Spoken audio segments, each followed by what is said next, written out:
اے پیغمبر، لوگ تم سے عزت والے مہینوں میں لڑائی کرنے کے بارے میں دریافت کرتے ہیں، کہہ دو کہ ان میں لڑنا بڑا گناہ ہے، اور اللہ کی راہ سے روکنا اور اس سے کفر کرنا اور مسجد حرام یعنی خانہ کعبہ میں جانے سے بند کرنا اور اہل مسجد کو اس میں سے نکال دینا جو یہ کفار کرتے ہیں، اللہ کے نزدیک اس سے بھی زیادہ گناہ ہے،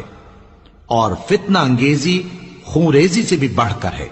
اور یہ لوگ ہمیشہ تم سے لڑتے رہیں گے، یہاں تک کہ اگر مقدور رکھیں تو تم کو تمہارے دین سے پھیر دیں،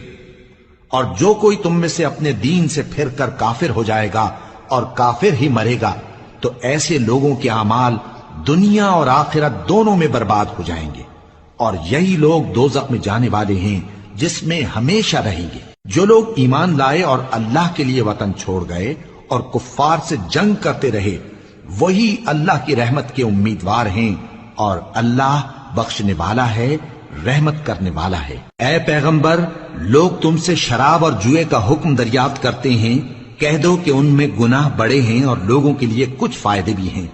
مگر ان کے گناہ فائدوں سے کہیں زیادہ ہیں، اور یہ بھی تم سے پوچھتے ہیں کہ اللہ کی راہ میں کون سا مال خرچ کریں، کہہ دو کہ جو ضرورت سے زیادہ ہو۔ اس طرح اللہ تمہارے لیے اپنے احکام کھول کھول کر بیان فرماتا ہے تاکہ تم سوچو۔